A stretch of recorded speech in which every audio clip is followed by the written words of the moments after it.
안녕하셨어요. 한 주간 동안도 잘 지내셨지요? 빨리 이 어려운 시간이 지나가고 편안한 시간이 왔으면 좋겠습니다. 방송을 하기 전에 한 가지 부탁드릴게요. 혹시 여러분이 들으시고 난 이랬으면 좋겠다 하는 여러분의 생각을 댓글에 달아줬으면 좋겠어요. 그러면 방송 준비하는데 마음이 도움이 되겠습니다. 좋은 것 좋다, 나쁘면 이런 것을 시정했으면 좋겠다 전해주시고요. 가능하면 여러분 보시는 왼쪽에 있는 구독을 눌러주시면 저희들이 방송하는데 많은 힘이 될 것입니다. 잘 부탁드리겠습니다. 자, 그러면 전 시간에 이어 오늘 방송 시작하도록 하겠습니다. 자, 전에 말씀드렸듯이 로마서 구성은요 두 파트로 되어 있다고 그랬죠. 1장에서 11장까지는 구원의 원리를, 그 다음에 12장에서 16장까지는 그 원리를 실천하는 생활을. 그래서 전체적인 요절은 의인은 믿음으로 살리라 1장 18절이 된다고 그랬는데요. 오늘은 12장을 나가게 되겠습니다. 12장은 1절로부터 21절까지 되어 있는데요. 그 내용은 여러분 네 파트로 나눠졌다는 거 말씀드렸지요. 처음엔 1절과 2절 하나님과의 관계, 이거 지난 시간에 했어요, 그죠? 우리가 변화를 받아서 하나님 선하신 뜻을, 하나님 기뻐한 뜻을, 하나님의 온전한 뜻을 이루어야 된다, 지난 시간에 말씀드렸죠. 이건 개인적인 거예요, 하나님과의 관계 속에서. 오늘은 확대가 돼서 교회의 관계를 말씀드리겠습니다. 3절에서 8절 되겠고요. 다음 주는 그 다음에 이웃과의 관계, 그 다음 주는 핍박자의 관계, 이렇게 4주에 걸쳐서 12장을 강의하도록 하겠습니다. 자, 오늘 주신 말씀은 이렇게 돼요. 내가 주신 은혜로 말미암아 너희 중 각 사람에게 말하노니 마땅히 생각할 그 이상의 것을 생각하지 품지 말고 오직 하나님께서 각 사람에게 나눠주신 믿음의 분량대로 지혜롭게 생각하라. 이거 3절이거든요. 그래서 믿음의 분량대로 지혜롭게 생각하라. 요거에 아마 뼈대가 되겠고요. 그 다음에 4절 5절은 우리가 한 몸의 지체를 가졌으나 모든 지체가 같은 직분을 받은 것이 아니니 이와 같이 우리 많은 사람이 그리스도의 안에서 한 몸이 되어 서로 지체가 되었느니라. 오늘 요건데요. 이건 4절 5절이고 또 6절 8절이 있는데 스페이스가 작아서 뒤로 미루겠습니다. 그래서 오늘은 주제가 교회예요. 지난 시간에는 개인적인 것으로서 하나님과의 관계, 오늘은 교회입니다. 교회를 테두리 속에서 다루게 되겠는데 본문은 3절에서 8절까지인데 오늘은 세 파트로 되어 있습니다. 아까 읽어드린 대로 3절 믿음의 분량만큼 생각하라, 요거에 강해하겠고요. 두 번째로는 4절 5절 그리스도 안에서 한 지체가 됐다, 요거 설명하겠고요. 그 다음에 본문은 안 나와 있지만 다음에 본문 나오면서 6절에서 8절까지 각종 은사들에 대해서 오늘 설명을 하면 오늘 본문 내용은 이 세 파트로 구성이 되겠습니다. 자, 그럼 제일 먼저 믿음의 분량만큼 생각하라. 아까 그랬죠? 지난 시간에는 개인적인 관계, 오늘은 교회의 관계입니다. 교회 테두리 안에서 생각하게 되는 거예요. 믿음의 분량만큼 생각하는 뜻은 뭐냐고 하니 자신을 알라고 하는 거예요. 새로워진 마음은 우선 자신이 누구인가를 아는 거라는 거예요. 그것은 정확하게 균형 잡힌 자아상을 갖는 것을 말한다. 그렇죠? 자기가 누구냐 하는 것을 아는 거라는 말입니다. 또한 새로운 마음이란 그리스도의 마음처럼 낮은 마음을 갖는 것. 그런데 바울은 여기서 믿음의 분량이라는 말을 써요. 아직까지 믿음은 이렇다 쭉 설명했지 믿음이 분량, 많고 적다는 말을 안 했는데 특별히 여기 와서 믿음의 분량이라는 말을 써보세요. 마땅히 생각할 그 이상을 생각하지 품지 말고 오직 나누어 주신 믿음의 분량대로 지혜롭게 생각하라. 믿음의 분량. 그래서 이걸 좀 오늘 말씀을 드리려고 합니다. 믿음의 분량대로 지혜롭게 생각하라 하는 뜻이 뭔가? 참으로 독특한 표현이죠. 믿음에도 분량이 있다는 거예요. 많고 적은 거. 믿음의 분량. 사람의 얼굴이 각자 다르듯이, 그렇죠? 똑같은 사람이 없죠. 쌍둥이라도 달라요, 그죠? 비슷해도 똑같진 않아요, 그죠? 사람이 다 각자 다르듯이 믿음의 분량도 다르다는 거예요. 천태만상이라는 거예요. 똑같지가 않다는 거예요. 무슨 말인지 알겠지요? 하나님, 예수님을 믿는 믿음은 하나 맞습니다. 그렇죠?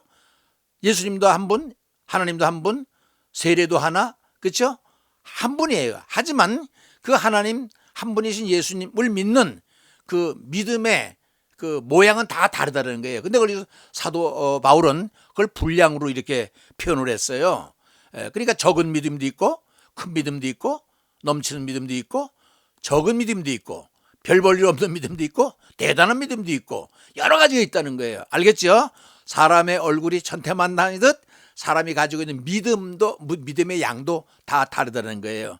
여러분 학교에서 시험을 보면요, 86점 맞는 애가 있고 75점 맞는, 5점 맞는 다 다르듯이 똑같은 하나님을 믿는 믿음을 고백하지만 이렇게 믿음의 모양은 또 양은 다 다르다. 그래서 제가 성경을 찾아보니까 이렇게 나타나요. 여러분 그 예수님께서 산에서 내려서 오시죠. 산상조은 내려와서 제일 먼저 문둥병 환자를 고치죠. 그 다음에 두 번째로 만나는 것이 백부장이에요. 알죠? 자기 하인을 고쳐달라고 예수님께서 무릎 꿇은 백부장, 칭찬받은 사람. 그 백부장의 믿음을 보고 예수님이 뭐라고 하는 거니? 이만한 믿음을 본 적이 없다라고 마태복음 8장 10절에 말씀을 드려요. 이만한 믿음이니까 뭐야? 믿음이 크다라는 거 그렇죠? 그 영어를 보니까 영어는 great라는 거죠. great, 굉장히 크다. 이렇게 표현했고, 가나안 여인 알죠? 그 수로보니게 여인이라고도 하는데 마태복음 15장에 나오지요. 그 정신병 된 딸을 고쳐달라고 예수님께 나왔던 그 여인에게 내 믿음이 크도다 그래요. 이건 크다는 거예요. 아까는 이만한 믿음이라고 그랬는데 백부장에게는, 이번에 가나안 여인에게는 크도다 그래요. 그래서 성경을 보니까 킹 제임스 버전을 보니까 똑같이 great라고 나왔어요. 내 믿음이 크다 이거야. 굉장히 크다는 거예요. 그 제자를 향해서, 이 제자들은 철딱서니가 없어서요, 예수님만 안 보면 누가 크냐 작으냐 싸우고 먹는 거 갖고 싸우니까 예수님께서 참 답답하니까 너들 만나기만 하면 먹는 거 갖고 싸우냐? 내가 5천 보리떡 5개 물고기 2마리로 5천 명 먹인 거 모르냐? 라고 하는 말, 뭐라고 하는 게 이 믿음이 적은 자들아 그래요. 믿음이 적은 자들아. 그렇죠. 그리고 영을 찾아보니까 later 아주 작다는 게 믿음이, 이 믿음이 적은 자들아. 마태복음 16장 8절에. 그 다음에 그 예수님께서 변화산에서 내려올 때 이것도 마찬가지로 벙어리 되고 귀신 들어간 그 아들을 고쳐달라고 아버지가 나와서 무릎 꿇고 애원하는 모습 나왔죠. 그 아비를 향해서는 뭐라는 거 아니? 믿음이 없음을 도와주셔서, 이 믿음이 없는 세대요 그랬더니 이 아버지가 보고 저 믿음 없음을 도와주셔서 그래요. 그래 믿음이 없는 거 이번에는 또, 아까는 이만한 크다 작다 그랬는데 이번에는 없다 nothing이라는 거예요. 그러니까 그렇습니까? 맞습니다. 내가 믿음이 없습니다. 믿음 없음을 도와주세요. 이렇게 나타나요. 그 다음에 여리고 소경을 향해서, 여러분 소경도 여러 가지가 있어요. 여리고 소경이 있고요. 그 다음에 벳사다 소경이 있어요. 근데 여기 여리고 소경이 참 내가 낫기를 원하는, 네 낫기를 원합니다 그랬더니 예수님께서 내 믿음대로 될지어다 그래 얘기를 해요. 이거 보면은 믿음에도 여러 가지 형태가 있다는 거야. 또 사도 바울은요, 루스라에 갔을 때 1차 전도여행 때 그 앉은 벨 보고 그 안에 믿음이 있음을 보고 딱 보는 거예요. 예수님은요 항상 무엇을 보는 거 아니? 사람 외모를 안 보고 그 사람 믿음을 봐요. 왜? 믿음과 구원은 직결되기 때문에, 믿음을 통해서 구원을 받기 때문에 예수님이 보는 건요 믿음을 봐요. 그러니까 믿음을 보고 이만한 믿음, 큰 믿음, 적은 믿음, 없는 믿음, 믿음이 퍼펙트한 믿음, 이렇게 여러 가지로 말하는 걸 볼 때에 믿음이 그 분량 아니겠어요? 사도 바울은 이게 표현했지만, 자 그렇다면은 과연 나의 믿음의 분량은 얼마나 될까? 여러분의 믿음의 분량은 어느 정도 된다고 생각하세요? 장로님의 그 믿음의 분량은 어느 정도라고 생각하세요? 장로님 자신이. 집사님은요 자신이 자기를 볼 때에 어느 정도의 믿음을 갖고 있다고 생각하세요? 예를 들어서 100점 만점에 몇 점쯤 낸다고 생각하세요? 한번 생각해 볼 필요가 있어요. 그래서 이번 시간에 나의 믿음의 분량을, 왜? 사도 바울의 믿음의 분량을 얘기했기 때문에 과연 내 믿음은 예수님 만나면 칭찬받을 수 있겠나? 얼마나 되겠나? 86점? 72점? 98점? 여러분의 믿음의 분량을 한번 생각해 봤으면 좋겠어요. 자, 하나님께서 주신 믿음의 분량대로 생각하면, 근데 사도 바울은 뭐라는 거 아니? 본문에서 하나님께서 주신 믿음의 분량, 그러니까 믿음의 분량도 내가 갖는 게 아니라 하나님이 주시는 거예요. 주시니까 내가 갖는 그 믿음의 분량, 생각하라는 거예요. 그래서 여기서 믿음은, 여기서 나 말하는 믿음은 구원을 받기 위한 수단으로서의 믿음이 아니다. 우리가 믿음을 통해서 예수는 나의 구세주여, 내 죄를 사해 주신 구세주여라고 믿음을 통해서 구원받잖아요. 그런데 구원받기 위한 전제가 되는 믿음이 아니라 자신이 받은 영적 은사란 말이요. 오늘 많이 세 번째 단락에서 은사를 좀 다루게 될 거예요. 은사를 올바르게 행사하는 그 믿음을 얘기하는 거예요. 다시 말하면 구원을 위한 믿음, 고백하는 그 믿음 말고 하나님께서 은사를 받아서 실행할 수 있는, 행할 수 있는 그 믿음의 분량을 얘기하는 거예요. 일하라고 주는 거. 여러분 아세요? 은사는 또 설명이 되겠습니다만 은사는 왜 주는 줄 아세요? 사람들 착각 많이 하는데 분명히 성경은 알아야 됩니다. 은사를 주시는 것은 일하라고 주는 거예요. 하나님이 일하라고. 그런데 이걸 갖다 잘못 사용하는 분이 있는데 그 목적을 잘 알아야 돼요. 자, 3번 보세요. 그리고 그 믿음의 분량의 크기는 또 나오잖아요. 분량의 크기는 각 사람에게 나누어 준 만큼의 은혜의 분량이다. 성경이 이렇게 나와요. 아하, 내가 가지고 있는 믿음의 분량은 내가 크다 작다 결정할 게 아니라 하나님께서 은혜로 나에게 주신 그 은혜의 양이 믿음의 양이라는 거예요. 하나님께서 75개를 주면 내가 75개를 갖고 있는 믿음의 분량이 되는 거예요. 넘질 못하겠죠, 그렇죠? 작지도 않고. 왜? 하나님이 은혜로서 그 은혜를 주니까 그 은혜의 분량이 내 믿음의 분량이라는 거예요. 아셨죠? 우리 각 사람에게 그리스도의 선물의 분량대로 은혜를 주셨나니 그랬잖아요. 선물, 이게 뭐예요? 은사거든요. 이게 분량대로 은혜를 주셨다고. 은혜가 우리가 가질 수 있는 믿음의 양이에요. 에베소 4장 7절에 나와 있거든요. 그래서 은사와 믿음의 분량은 동일한 거다. 하나님이 주시는 은혜와 믿음은 본질상 차이가 없다는 얘기, 같다는 얘기예요. 그러니까 여러분 왜 트리오라고 그랬냐면, 여러분 세 개를 트리오라고 그러죠. 뭐가 트리오인가니? 하나님이 주신 은혜, 그것과 은혜를 양만큼 받는 믿음과 그 다음에 믿음을 행사할 수 일하라고 주는 은사와 요 세 개가 트리오라는 거예요. 똑같아요. 세 쌍둥이라는 거예요. 이제 설명이 또 됩니다. 자, 바울은 이것을 은혜의 분량, 믿음의 분량이라고 표현했어요. 그러니까 여러분이 이렇게 알고 계세요. 여러분이 가지고 있는 믿음의 양은 하나님이 주신 은혜의 양이야. 그럼 여러분 그 믿음 가지고 뭐래요? 일하려고 준다고 그랬죠, 은사는. 그러면 믿음의 분량만큼 은사를 사용하면 돼요. 그러니까 이꼬르가 된다는 얘기예요. 이제 알겠죠? 그래서 내가 은혜 이꼴, 믿음 이꼴, 은사 이꼴, 요것은 트리오다 이렇게 표현을 한 겁니다. 그 예가 어디에 나오는 거 아니? 요 달란트 비유는 딱 여러분 공관복음에서 마태복음에만 나오죠. 25장에 보면 왜 한 달란트 받은 사람, 두 달란트 받은 사람, 5달란트 받은 사람 이렇게 나오지요. 그런데 여기서 강조점은 능력의 정도가 아니라 베푸시는 은혜를 감당할 수 있는 믿음의 분량이라는 거야. 아까 그랬어요. 은혜는 믿음과 같이 간다고 그랬죠. 그러니까 주인이 볼 때에 얘는 이만큼 할 거야 라고 주인이 보는 그 종의 믿음의 정도를 보고 맡긴다는 거예요.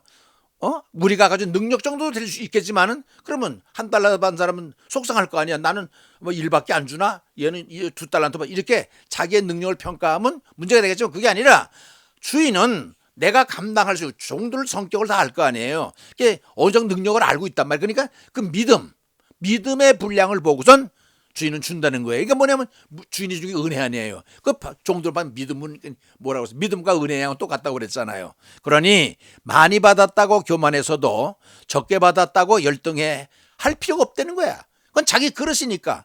다시 말하면 그릇만큼 채워주는 거예요. 여러분이 숟갈만한 믿음을 갖고 있으면 숟갈에 채워주고 또 그릇만은 그릇에 채워주고 바가지면 바가지에 채워주고 양푼이면 양푼에 채워주고 드럼이면 드럼에 여러분의 믿음의 정도에 따라서 하나님께서는 은혜를 준다는 거예요. 여기서 자기 그릇이라고 그랬는데 여러분 그릇이란 말이 신약성에 제일 먼저 나오는 데가 어딘지 아시죠? 사도행전 9장에 보면 사도 바울이 다메섹에서 변화받는 장면이 얻어맞는 장면이 나와요. 그때 음성이 들렸죠. 뭐라고 그랬어요? 내가 이방인을 위한 쓰기 위한 그릇이라 하는 말이 신약성에 제일 먼저 나와요. 그릇이 거기서. 그 사도 바울에게 그릇만큼 주는 거예요. 그릇만큼. 그러니까 여러분의 믿음도 은혜 하나님 주실 때 여러분의 그릇만큼 주는 거예요. 그러니까 그릇을 잘 준비해야 돼요. 받은 것을 소중히 여기며 감사하게 지키려는 마음이 중요하겠죠. 여러분 꼭 기억하세요. 내 믿음의 분량은 하나님이 주시는 은혜의 분량이다. 그냥 믿음 가지고 있으면 안 되겠죠. 그걸 은사는 일하라고 준다고 그랬죠. 그러면 그만큼만 하면 돼요. 더하지도 말고 덜하지도 말고. 여러분 하나님께서 시험 줄 때도 감당하지 못하는 시험은 주지 않는다고 그러잖아요. 그러니까 뭐냐면 감당할 만큼 준다는 거예요. 그 얘기가. 그 외에 중요한 것 또 한 가지가 있습니다. 그게 뭔가 하니 그것은 믿음의 분량을 그러면 받은 믿음의 분량이 있을 거 아니에요. 그걸 키워나가야 된다는 거야. 채워나가야 된다는 거야. 다시 말하면 이만한 그리스도의 믿음을 줬는데 그걸 가만한 요거밖에 안 돼 생각하지 말고 점점점 분량을 키워나가야 된다는 거예요. 확대. 왜? 이게 그릇이 크면 더 많이 줄 거 아니에요. 그걸 노력을 해야 돼. 그걸 믿음의 성장 내지 성숙이라고 얘기할 수 있어요. 즉 그리스도의 사람으로 온전케 되기까지 분량을 늘려나가야 된다는 거예요. 여기가 좋사오니 그러면 안 되고 더 큰 일을 감당하기 위해서.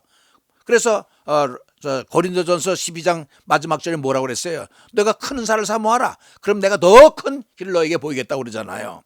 우리가 다 하나님의 아들을 믿는 것과 아는 일에 하나가 되어 온전한 사람, 온전한 거 얘기했죠. 동그랗고 퍼펙트하고 반듯하고 찌그러지지 아니한 성경의 목적도 우리 하나님의 온전함처럼 너희도 온전하라고 진짜 배웠지요. 사람을 이루어 그리스도의 장성한 분량이 충만한 데가 커 나오잖아요. 에베소 4장 13절 보니까 그리스도의 장성한 분량이 충만한 데까지 여러분 커가라는 거예요. 그러니까 분량을 늘려나가라는 얘기예요. 받았다고 이것만이 족한 줄 알지 말고. 무슨 말인지 알겠죠? 그렇다면 장성한 분량, 충만한 분량이란 어디까지를 말하나? 리미트가 리밋이 어딘가? 장성하면 어디까지 장성해야 뭐? 충만하면 어디까지 분량을 채워나가냐? 리밋 알죠? 리밋. 정상이 어디냐? 그건 뭐 어디까지를 말한다고 생각하겠어요? 그것은 이제 성경을 보니까 답이 나왔어요. 성경은 다 답이 짝이 없는 게 없어요. 그죠? 그것은 어린아이에서 어른까지 커가는 그 모습이에요. 또 그래서 커가지고 그리스도에게까지 이르라는 거야. 목적이 그거예요. 어린아이에서 어른까지 커가듯이 그리스도에 이르기까지는 성경에 나와요. 보세요. 이제부터 우리가 어린아이가 되지 아니하며 세상 풍조와 교훈에 요동치 않는, 이게 뭐예요? 세상 풍조와 교훈에 요동치 않는 걸 어른이 된 거죠. 실수하지 않아요. 실수하지 않아요. 그죠? 이제는 뭐 이렇게 모자라지 않다는 거, 어른이 됐으니까. 또 그리스도에게까지 잘할지라, 목적이 딱 나오잖아요.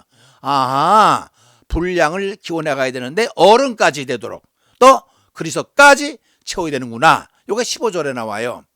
그것을 아는 것이 그거다. 그렇게 아는 거. 내 분량을 알고 어디까지 커가야 되겠다. 분량을 채워나가야 되겠다. 요 사실을 아는 것이 주신 은사를 활용하는 지혜라는 거예요. 지혜가 여기 나와요. wisdom. 주신 은혜를 감당하는 지혜로운 성도의 자세라는 거예요. 무슨 말인지 알겠죠? 자기의 믿음을 분량을 알 뿐만 아니라 그 다음에 어디까지 채워나가야 되겠다. 그거까지 아는 것이 지혜로운 성도다 이 말입니다. 자, 그래서 여기 다음에 볼 생각이에요. 지혜롭게 생각해야 된다고 그랬잖아요. 자기 자신이 받은 믿음의 분량, 제가 설명했죠. 믿음의 분량을 아는 것이 지혜예요. 그것을 할 때 한 발 더 나가면 어디까지 커 나가야 되겠다는 것까지 아는 것 지혜라는 거예요. 그것을 알 때 영적 교만과 상대적 우월감에 빠지지 않는다. 그러니까 뭘 알아야 되는 거 아니? 뭔가 지혜가 거 아니? 자신의 받은 은혜를 알아. 자신의 믿음의 분량을 알아. 왜? 은혜 이코르 믿음이. 그 다음에 자신의 은사를 알아. 이거 3트리오라고 그랬죠, 제가. 알아서 겸손하게 분량을 채워나가는 것. 커하는 거라고 그랬지요. 그것이 지혜로운 자의 믿음의 사람이라는 게 딱 나오지요. 아하, 이 깊은 뜻이 있구나. 받은 은혜를 알아. 그럼 내 주제를 아는 거죠. 믿음이 이만큼 된다는 거. 그러면 이만큼 내 사용해야 되겠다. 은혜, 믿음, 은사 요걸 알아서 키워나가는 것이, 그 사실을 아는 것이 지혜로운 사람의 믿음의 사람이다. 아시겠어요? 그래서 지혜로운 사람은 많은 은혜의 조건을 지닌 사람이다. 이거 어디 좋은 글이 있더라고요. 그래서 하나 제가 적어봤습니다. 자, 두 번째 단락 들어가겠습니다. 이제 그건 끝났고요. 이제 두 번째 자네모는 지체, 영어로 멤버라고 그러는데 지체의 힘을 알아야 된다. 이번 지체가 뭐예요? 많은 것 가운데 이제 브랜치가 저기 가지가 있는 거 있죠. 가지, 그죠? 이 가지가 브랜치가 뭐냐면 지체예요. 이는 성도들 간의 관계성, 렐러티비티다는데 관계성을 얘기를 하는 거예요. 여러 가지 지체가 있으면 서로 관계되어지는 게 있겠죠. 그렇죠? 동시에 그것은 교회의 통일성, 유니티를 말한다. 여러분 교회라고 하는 여러 사람 모이잖아요. 한 사람 한 사람은 다 지체라는 거야. 지체가 모여서 하나이 되듯이 이 유니티라는 거예요. 그렇죠? 그래서 개인과 교회를 얘기하는 유니티를 관계성, 렐라티비티, 관계성을 얘기한단 말입니다. 자, 보세요. 교회에 대해서 알아보자. 왜냐하면 오늘 주제는 교회 아니에요. 그렇죠? 교회란 말은 성경에 매우 드물게 언급되어 있는데 구약에서는 전혀 발견되지 않는다. 왜 그럴까요? 당연하죠. 발견 안 되는 거 왜? 교회는 언제 시작됐어요? 예수님께 승천하고 내가 너희들에게 약속한 성령을 보내주마 해서 성령이 와서 120문도가 모였을 때 처음 성령이 와서 그 모인 초대교회라고 그러죠. 그게 교회예요. 교회 시작은 거기서 되는 거예요. 그래서 성령이 와서 제일 먼저 한 일이 뭐냐면 교회를 만드는 거예요. 그러니까 신약에 나오니까 구약에 안 나오는 건 당연한 거죠. 교회는 마태복음 16장 18절에 처음 등장해요. 언제 등장하는 거 아니? 여러분 가이사라 빌립보에서 예수님께서 제자들에게 묻지요. 세상 사람이 날 누구라고 그러냐 했을 때 선지자라고 그러던데요. 아니 예레미야라고 그러던데요. 아니면 세리요한이 살아왔다. 그때 베드로가 뭐라고 그래요? 주는 그리스도시요 살아계신 하나님의 아들이니 했을 때 내가 네 믿음의 반석에다가 내 교회를 세우리라. 이게 최초에 나와요. 신약성경에서는 네 믿음의 반석, 그 반석에다가 내 교회를 세우리라. 요게 제일 먼저 나와요. 아주 그 다음에 18장 17절에 딱 또 한 번 나오는데 이건 뭐냐면 그때 뭐 어느 때는 거 아니야. 어떤 사람이 잘못하면 가족 혼면해. 또 한 사람 데리고 안 해. 그래? 그러면 교회에서 두사의 사람 증인을 데려가라고 그래요. 그 말 안 듣는 사람 설득하기 위해서. 그래 교회에 속한 두세 살. 이게 두 번째로 나와요. 그리고 보험서에서는 전혀 언급이 없어요. 딱 두 군데만 나와요. 그럼 어디 많이 나오는 거예요? 사도행전 그렇죠. 사도행전이야. 성령이 딱 역사하니까 사도행전 2장에서 초대교회가 시작이 되잖아요. 그러니까 교회 시작이니까 뭐 다 교회죠. 뭐. 그래서 18번 많이 나오고 오늘 우리 공부하는 로마서에는 5번 언급되어 있다. 그건 상식을 알아두면 되겠어요. 고린도전서와 에베소에서 각 18회 9회 나오고 그 후로 빈도수가 줄어든다. 영어 성경 NIV에서는 7개. 이건 뭐 기억할 필요 없고요. 바울은 로마서 12장 오늘 본문 4절 5절 본 단락에서 처음 말하기 시작하는데요. 그는 교회의 통일성을 다루면서 교인들 간의 다양한 은사들을 얘기하면서 교인들 간의 관계성에 대해서 말해. 왜? 교회는 여러 사람이 모인 거 통일, 그죠? 그러니까 지체가 각 개인이 모였으면 통일이 돼야 될 거 아니에요. 그죠? 두세씩 모여서 두세 사람 모이면 산으로 간다는데 그러면 안 되고 각 지체가 모여서 통일성을 이루어야 되는데 이게 교회라는 거예요. 이제 그거 나와 이제. 바울은요, 교회라는 말 대신에 이런 말을 써요. 그리스도의 몸이다. 이렇게 표현을 해요. 보세요. 본문요. 우리가 한 몸에 많은 지체를 가졌으나 모든 지체가 같은 기능을 가진 것이 아니니 이와 같이 우리 많은 사람이 그리스도 안에서 한 몸이 되어 서로 지체가 되었느니라. 이게 무슨 말인 거 아니? 교회에도 여러 기능이 있듯이 꼭 목과 같은 거 아니? 우리 몸에 여러 지체가 있잖아요. 손 있고 발 있고 머리가 있고 그죠? 기능이 많듯이 똑같다는 거예요. 그게. 그걸 지체로 얘기하는 거예요. 교회 비유에서. 자 보세요. 그리스도의 몸. 여러분 꼭 기억하세요. 사도 바울은요. 그리스도의 몸 하면 교회를 이렇게 얘기를 해요. 꼭. 왜? 교회라고 하는 것은 통일체이기 때문에 그리스도의 몸과 똑같다는 거예요. 자 보세요. 교회라는 강력한 이미지를 갖는 똑같은 말이다 이 말입니다. 바울이 교회의 이미지를 그리스도의 몸이라고 생각한 것은 그렇게 말하는 것은 같다고 하는 것은 이 말이에요. 교회를 그리스도와 연합한 자들의 공동체로 정의할 뿐만 아니라 여러분 교회가 뭐예요? 여러 사람이 모인 공동체 아니에요. 그렇죠?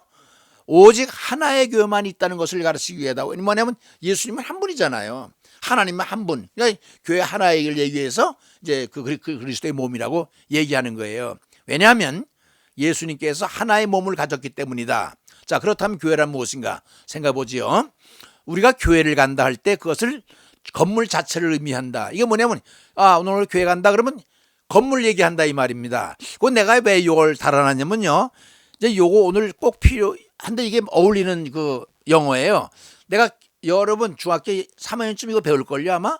내가 교회 간다 그러면 I go to the church 이렇게 얘기하고 있고 어떤 사람은 I go to church 이렇게 얘기하는 사람이 있어요. 뭐가 다른 거 아니? 처치 앞에 더가 있느냐 없느냐, 정관사가 있느냐 없느냐. 어떻게 다르냐 하면 처치 앞에 더가 있으면 건물로 가는 거예요.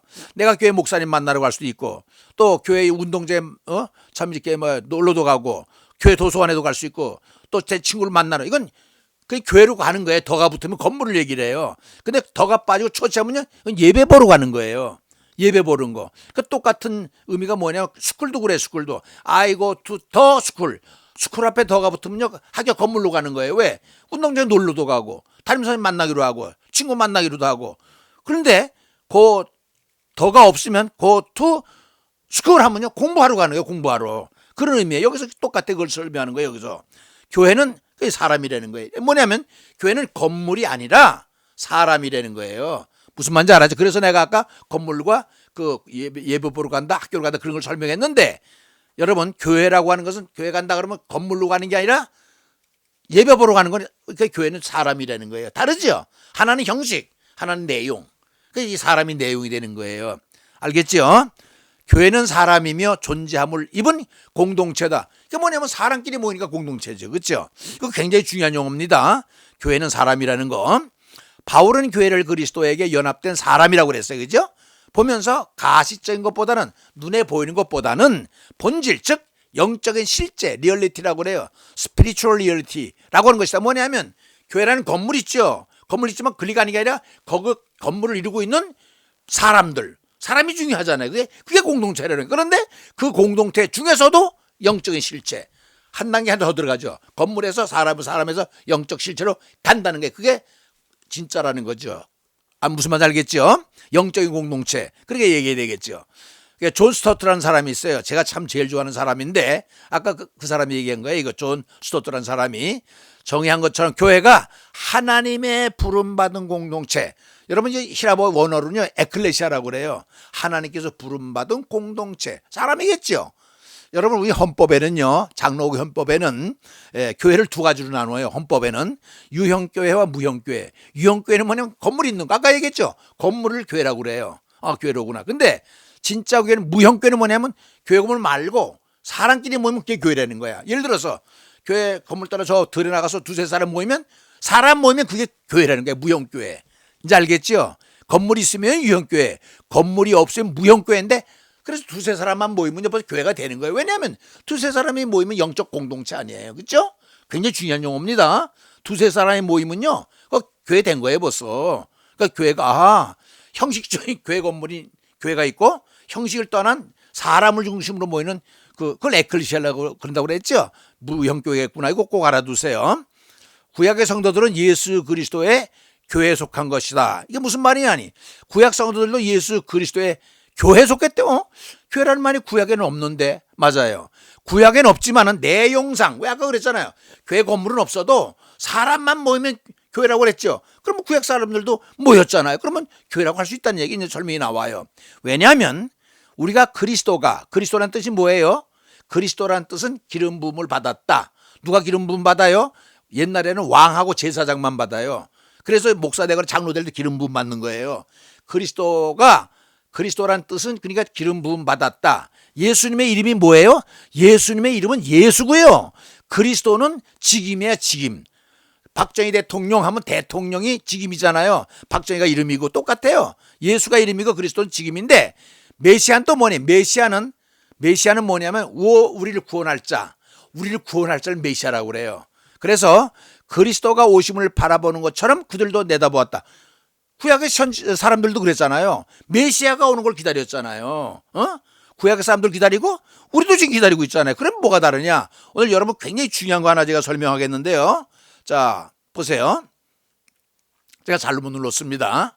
자, 구약 사람들은 내다봄으로 메시아를 기다린다고 그랬죠. 믿음으로 그분과 연합하였던 것을 의미하기 때문이다. 그렇잖아. 교회 건물은 교회라는 말은 안 썼지만은 그래도 메시아를 기다리는 것, 그리스도 메시아를 기다리는 건 우리가 똑같다는 거야. 그렇죠? 기름 부음 받은 메시아를 기다리는 거. 우리도 그렇잖아요. 그러므로 교회는 모든 시대와 장소를 초월하여 부르시는 자들 에클레시아, 그죠? 부름 받았다는 얘기죠. 그리고 예수 그리스도에게 연합된 자들, 이러한 사람들로 구성되어 있다. 연합이 유나이티드라고 그러죠. 중요하다. 그것은 개개의 조합, 뭉침이다. 오늘 이거 왜 적어놨냐면요. 이거 보세요. 그리스도, 메시아, 유대교하고 기독교하고 달라요, 여러분. 어떤 사람은 이 기독교가 유대교가 똑같은 줄 절대 그렇지 않습니다. 유대교는 유대인들이 믿는 거, 우리는 그리스도를 믿는 거. 뭐가 다르냐? 요게 달라요. 예수를 어떻게 생각하느냐? 구약 성도들도 그리스도를 기다려요. 기름 부음 받은 자를, 메시아를, 구원받을 자를. 그래서 아직도 예수님이 안 왔다는 거야. 이거 부등호야 이건요. 이쪽에는 그리스도, 우리 기독교에는 그리스도가 메시아로서 예수가 왔다는 거예요. 그러니까 유대교와 기독교의 결정적인 분기점은 뭐냐면 예수를 메시아로 인정하느냐, 그리스도를 인정하느냐 하면 그리스도 기독교가 되고요. 예수님은 아직도 안 왔어. 기다리고 있어. 그래서 화살표를 이렇게 하는 거예요. 쭉 지금도 기다리고 있어, 그 사람들. 유대교는요, 아직까지 메시아를 기다려요. 여러분, 그 예루살렘 성전이 이 TV에 나올 때 예루살렘 성전 그 서편에 그 장벽에다 대고 검은 옷들을 입고 1년에 한 번씩 모여서 막 벽에다가 뭘 종이 꽂아놓고 막 기도하죠. 그럼 뭐 기도하는 줄 아세요? 메시아를 보내달라는 거예요. 근데 우리는 메시아가 왔다는데 이 사람들은 아직까지 메시아를 기다려요. 그러니까 예수를 인정 안 하는 거죠. 고개 다른 거예요. 예수가 왔다 하면 우리 기독교가 되는 거고, 안 왔다 하면 메시아, 이제 유대교가 되는 거예요. 그게 차이가 있는 거예요. 그래서 화살표 쭉 그려놨으니까 그걸 잘 보시고 이해하세요. 자, 성도는 그리스도의 지체다. 지체란 하나가 여러 부분으로 나뉜 것을 말한다. 제각각으로 다르게 나타나죠. 역으로 말하면 각각이 모여 하나를 이름을 의미한다. 그런데 바울은 교회 여러 부분들을 지체라고 부른다. 그렇죠? 한 부분이 아프면 이게 무슨 말인 거 아니? 교회 여러 사람이 모여서 하나가 되잖아요. 마찬가지로 몸도 여러 발, 다리 여러 몸이 돼 있잖아요. 그런데 이거 보세요. 머리가 아파. 머리가 좀 가려워. 그러면 머리가 뭐 자기 못 긁잖아요. 그럼 손이 가서 긁어주잖아요. 그렇죠? 이렇게 서로 상부상조하는, 이게 다 지체라는 게 서로 도와주는, 통일성 있게 우리가 한 몸에 많은 지체를 가졌으나 모든 지체가 같은 기능을 가진 것이 아니라 이와 같이 우리 많은 사람이 그리스도 안에서 한 몸이 되어서 지체가 되느니라. 무슨 말인지 알겠죠? 자, 모든 지체가 같은 포지션을 가진 것이 아니다. 각 지체가 직능, 펑션이 다르다는 거예요. 유기체가 아니면 얽어맸다는 얘기, 저기 어가니제이션, 이게 딱 얽혀 있다는 거예요. 즉 서로 컴플리먼터리, 서로 도와주는 보완적인. 아까 얘기했죠. 머리가 이게 가려우면 손이 가잖아요. 또 어딜 보고 싶은 눈이 보면 가고 싶다면 발이 가잖아요. 이렇게 서로 돕는다는 거예요. 보완적으로. 자, 그래서 그리스도는 하나의 몸인데 하나의 교회를 이루고 있는 완바디라는 거예요. 교회가 그리스도 똑같은 거예요. 그게 보니까 우리 몸, 예수 그리스도의 몸, 교회, 이것도 트리오예요. 어떻게 보면요, 똑같다는 얘기예요. 교회는 그리스도의 몸, 그러므로 성도는 교회 지체. 아까 얘기했죠. 똑같아요. 성도가 받은 은혜와 은사가 각각이다. 성도가 다 받은 은사가 다르잖아요. 그죠? 그럼 모여가지고 통일체를 이룬다는 거예요. 그럼 모든 그리스도에게 속하여 하는 그리스도의 특징을 이룬다. 이제 그 얘기 이해하셨을 거고요. 성도는 자기 중심 생활을 지향은 뭔지 알죠? 안 하고 스탑시키고 교회 전체의 덕을 세우기 위하여 공동체적인 선을 향한 지향한다. 지향은 달라요. 지향은 그만두는 것이고 안 하는 것이고, 지향은 달려가는 거예요. 뭘 향해서. 무슨 말이겠죠? 즉 다양성, 다이버시티라고 해요. 굉장히 중요한 용어인데 신학적으로 다이버시티, 다양한 속에서 유니티, 통일성을 이룬 것이다. 여러 사람이 있지만은 기능들을 다, 여러분 교회 가면 성가대, 교육부, 뭐 재정부 다 있잖아요. 집사님, 기능이 다 다르지만 모여서 공동체 교회를 이루듯이 우리 몸하고 똑같다는 거. 손, 발, 머리 다 합쳐가지고 하나 셈이라는 거예요. 그래서 교회, 그래서 상호 관계성이라고 해요. 릴레이션십을 갖는다. 이제 무슨 말인지 알겠죠? 그런데 교회와 그리스도의 관계는 몸과 지체의 관계다. 요거요. 여러분 영어, 이게 제가 설명하면서 영어를 좀 섞었더니 참 이해하기가 쉽대요. 그래서 내가 좋은 영문법 하나 가르쳐드린 게 아니라 여러분도 알고 있어요. 근데 많이 안 쓰는 건데, A와 B와의 관계는 C와 D와의 관계다. 이거 영문법을 어떻게 얘기하냐면요. 영어를 가만히 보세요. A 하얀 거, A is B, A는 B다. 이쪽에 봐, C is D, C는 D다 하는데, B 앞에 노란 거 2 놓고 D 앞에 2 놓고 가운데 밭을 넣으면요, 이게 뭐냐면 A와 B와의 관계는 C와 D와의 관계다, 이런 얘기입니다. 무슨 말인지 알겠죠? 예를 들어서 춘향이와 이도령의 관계는 로미오 줄리엣이다. 그러면 이도령 is to 춘향이 what, 로미오 is to 줄리엣, 이렇게 하는 거예요. 내와 너의 관계는 실과 바늘의 관계다. 그러면 나 is to you what, 바늘 is to 실, 이렇게 A와 B와 관계는 C와 D와 관계다. 이걸 그리스도의 몸과 그리스도의 관계는 몸과 지체의 관계다. 영문법을 영어를 쓸 때 이렇게 얘기해요. A와 B 관계는 C의 관계, D와 관계다. 이걸 하나 알아두시면, 이게 나왔기 때문에 설명한 거고요. 교회와 그리스도의 관계는 몸과 지체와 관계가 같다. 지금 설명한 거네요. 그래서 교회는 그리스도 몸과 같고 이퀄, 또 그리스도 몸은 성도와 이것도 트리오예요. 아까는 은혜의 분량, 믿음의 분량, 은사의 분량인데 여기는 교회와 그리스도 몸, 성도 같다니 이것도 트리오죠. 그렇죠? 세 가지 똑같으니까. 자, 마지막 파트가 되겠는데 이제 은사인데요. 이 부분이 좀 여러분 다를 거예요. 우리에게 주신 은혜들은 받은 은사가 각각 다르니 그래서 제가 그 쭉 깔려있는 말씀을 시체로 써봤어요. 시체로. 혹, 시자 시 쓰는 거 포임. 혹 예언이면 믿음의 분수대로, 혹 섬기는 일이면 섬기는 일로, 혹 가르치는 일이면 가르치는 자면 가르치는 일로, 혹 권위하는 자면 권위하는 일로, 구제하는 자는 성실함으로, 다스리는 자는 부지런함으로, 긍휼을 베푸는 자는 즐거움으로 할 것이니라. 아까 얘기했잖아요. 은혜와 믿음, 은사. 이건 설명했는데 이제 보세요. 자, 은사가 무엇인가? 은사란요, 은혜의 선물 이런 뜻이에요. 성도들이 복음을 위해 일하라고 성령이 주시는 거예요. 그러니까 여러분 아세요? 우리가 믿음으로 구원받지만 은사는 왜 주느냐? 그 모르는 사람이 많아요. 은사는요, 일하라고 주는 거예요. 복음의 일, 예수님의 일, 일하라고 성령이 주는 거예요. 그게 원어 의미는 카리스마타인데 카리스는 은혜에 파생된 말이고 은혜의 선물의 뜻이다. 쭉 나오는데요. 은사를 주는 이유 이게 중요해요. 왜 은사를 주는가? 일하라고 주는 거예요. 일하라고. 그랬잖아요. 우리 소명과 사명을 얘기할 때 뭐라 해서 소명줄 너를 부를 때는 어떤 사명을 감당하기 위해서 준다고 그랬죠. 소명은 사명을 저 부르듯이 from 소명 to 사명이듯이 똑같아요. from A to B, B를 위해서 A를 부르는 거야. 그러니까는 어떻게 하려고? 나오자. 성도를 온전케 하고 봉사를 하게 하고 그리스도의 몸을 세우기 위해서 유익하게 하려고 은사를 주시는 목적이 뭔가 하니 고린도서 12장 7절에 보니까 유익하게 하려 하는데 뭘 유익하게? 성도는 온전케 하고 봉사하게 하고 그리스도의 몸을 세우기 위해서 일하라고 주는 게 은사예요. 이제 알겠죠? 근데 많은 사람들이 이 은사를 몰라요. 이는 성도들을 온전케 하며 봉사 일을 하게 하며 그리스도의 몸을 세우려 함이라. 이게 은사 주는 목적이라는 거예요. 그럼 은사는 누가 주나? 여러분 이거 알아두세요. 구원은요, 믿음으로 예수님이 주셔요. 그런데 은사는 일하라고 성령님이 주셔요. 다르죠? 아마 이렇게 적었는데 없을걸요? 분명히 하세요. 은사는 일하라고. 근데 은사 받고 일 안 하면 그건 걷어가요. 쓸모없는 은사를 왜 갖고 있어요? 일하라는데. 그 일을 해야 돼요. 그래서 은사에는 어떤 종류가 있나 성경을 찾아봤더니 세 가지가 있어요. 직임 은사가 있어. 사도, 선지자, 전도자, 목사, 교사. 에베소 4장 12절 딱 요 5개만 나왔어요. 직임 은사예요. 요거는. 기능 은사는 뭐냐? 지혜, 지식, 믿음, 병고침, 능력, 예언, 영분별, 방언, 통역. 9가지 은사라고 그랬죠. 고린도서 12장 9절에 나오는데 돕는 은사와 다스림의 은사 2개를 더 추가하면 고린도서 12장에 나와요. 그리고 로마서에서는요, 섬김, 가르침, 권위, 국률, 구제 이 5가지가 나와요. 그런데 공통적으로 제법을 딱 종합해보니까 토탈 신약 성경에 나오는 은사는 모두 19가지예요. 다양한 은사가 있죠. 19가지 은사. 기억하세요. 은사는 모두 19가지다. 그런데 개인 은사는 뭔가니 각 사람은 각기 한 가지 은사를 줬다는 거야. 난 무슨 은사 받았나요? 여러분의 은사는 여러분이 발견을 해야 돼요. 그 여러분 무슨 은사 받은지도 모르면 안 되잖아요.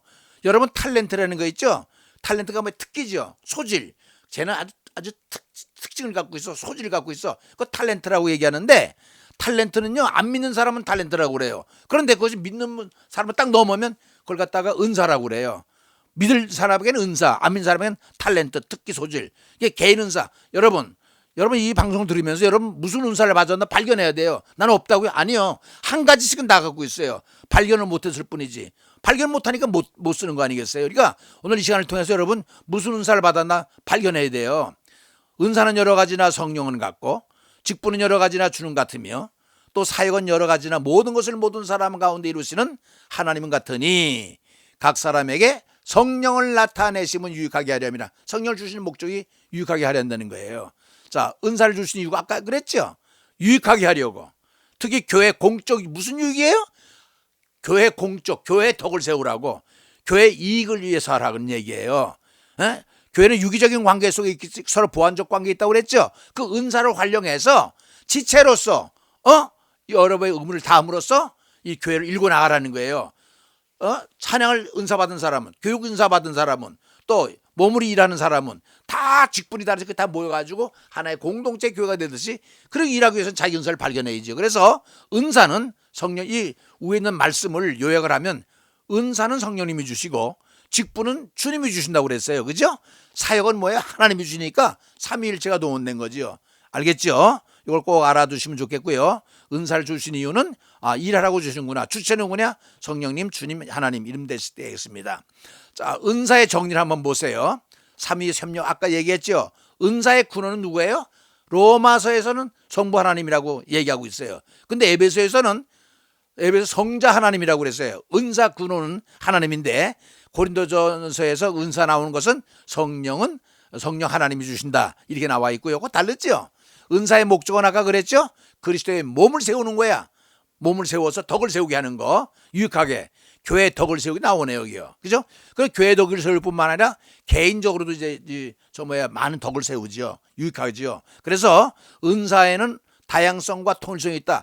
각 받은 은사가 다 다르게 다양하지만은 그걸 다 모아가지고 통일성 하나가 되게끔 유니티가 되는 교회가라는 거예요. 그게. 그래 교회는요 다양성 속에서 통일성을 이루어 나가는 것이 교회예요. 각 받은 사람이 은사를 다 같이 이렇게 쓰는. 자, 근데 오늘 마무리 지으면서요. 그래서 여러분이 은사를 얼마나 이해했는지 모르겠지만 굉장히 중요한 것 몇 가지 제가 짚어드리겠습니다. 아마 여러분이 다 알고 계실 거예요. 각 개인은 적어도 한 가지 은사를 다 가지고 있다. 그러니까 여러분 은사를 발견하세요. 메뉴에는 없는 은사도 있다. 아까 9가지 은사, 19가지 은사 가운데 나는 거기 안 들었는데요. 그래요. 없을 수 있어요.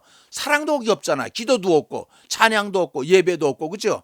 근데요 사랑이요 은사 중에 제일 큰 은사인데 거기는 없어요. 고린도전서 13장 사랑장에 보세요. 예언도 패하고 방언도 패하지만 사랑이 최고다. 사랑이 은사 중에 제일 큰 은사인데 거기 안 나타났잖아요. 무슨 말인가 하니 거기에 안 들어있는 은사도 있다는 거예요. 기도 거기 없잖아요.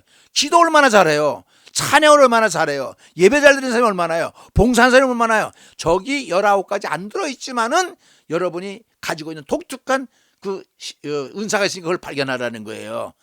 무슨 말인지 알죠? 거기 없다고 낙심할 게 아니라는 얘기입니다. 은사에는 우열차등이 없다. 어떤 분은 그래요. 제일 은사 중에 제일 낮은 것이 뒤에 나온 게 방언이야. 그렇지 않습니다. 은사나 방언의 은사, 예언의 은사나 다 똑같아요. 그 성격이 달라서 그렇지 우열이 없습니다. 나는 큰 말씀의 은사를 받았기 때문에 큰 걸 받았어. 사랑의 은사는 제일 크니까 아닙니다. 은사는 다 똑같아요. 자, 은사자들은 은사 남용. 이게 무슨 말이? 은사자들은요 은사를 많이 남용을 해요. 왜 교회에서 이걸 은사자 활동을 제지하냐면요 참 은사는 좋은데 교회 질서를 깨뜨려요. 예를 들어서 방언하는 사람 막 방언하면 못하는 사람에게 기를 죽이게 만들어 혼란을 만드는 거예요. 그러니까 교회 질서를 혼란하게 해서는 안 된다는 거예요. 은사자들은 사욕금지. 어떤 사람은 이 신윤사 병 고치는 은사를 받았더니 나중에 처음엔 안 그랬는데 나중에 돈을 받더라고요.